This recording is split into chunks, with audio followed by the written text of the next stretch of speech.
রমাদান মাসে মা বোনদের অনেক সময় মাসিক আরম্ভ হয়ে যায়, যার কারণে তারা সালাত সিয়াম সহ এই সমস্ত ইবাদতগুলো তারা পালন করতে পারেন না, কারণ মাসিক অবস্থায় নামাজ পড়া রোজা রাখা নিষিদ্ধ। তখন একজন মা বোন রমাদানের ইবাদত বন্দেগীর মাধ্যমে কিভাবে তিনি রমাদানকে সার্থক করতে পারেন, আজ আমরা সে বিষয়ে কথা বলবো ইনশাআল্লাহ।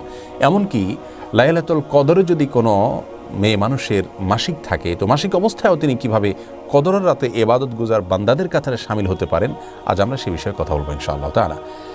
রমাদান মাসে হঠাৎ করে মাসিক আরম্ভ হয়ে গেলে অনেক মা বোন কান্নাকাটি করেন, মন খারাপ করেন, তাদের কষ্ট লাগে। এই কষ্ট লাগা ইসলাম শরীয়তের দৃষ্টিকোণ থেকে প্রশংসনীয়, কারণ ইমানদার ব্যক্তি ভালো কাজ করার পরিকল্পনা ছিল কিন্তু করতে পারেননি, এরকম পরিস্থিতিতে এসে তার মধ্যে কষ্ট লাগা কাজ করবে, সেটা তার ইমানদারিত্বেরই পরিচয় বহন করে। তিরমিজি বর্ণিত হাদিসে এমনটি বলেছেন নবী সাল্লাল্লাহু আলাইহি ওয়াসাল্লাম। তিনি ইরশাদ করেছেন, মান সাররাতহু হাসানাতুহু ওয়া সাআতহু সাইয়্যাতুহু ফাহুয়াল মুমিন। যে ব্যক্তির ভালো কাজ তাকে আনন্দ দেয় আর তার মন্দ কাজ হয়ে গেলে, ভুল কিছু হয়ে গেলে পরবর্তীতে তার কষ্ট লাগা কাজ করে, এই ব্যক্তি তো ইমানদার। এটাই তো ইমানদারিত্বের পরিচয়। আম্মা জান আয়েশা রাদিয়াল্লাহু তাআলা আনহা নবী করিম সাল্লাল্লাহু আলাইহি ওয়াসাল্লামের সাথে যখন হজে ছিলেন, হঠাৎ তার মাসিক আরম্ভ হয়ে গেল, অথচ তখন হজের যে ফরজ তওয়াফ সেটি বাদ ছিল আর মাসিক অবস্থায় তওয়াফ করা যায় না, তখন তিনি কান্নাকাটি করা শুরু করলেন।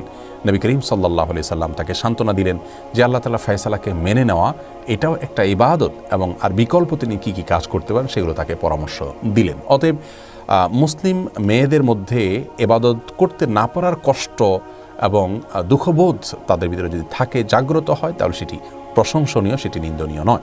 তবে সেটি যদি হাউতাসের পর্যায়ে চলে যায়, ভৎসনার পর্যায়ে চলে যায়, তাহলে কিন্তু আবার সেটি গুনাহে পর্যবসিত হতে পারে। সাধারণ দুঃখ লাগা বা কষ্ট লাগা এটা হতেই পারে, বরং ভালো।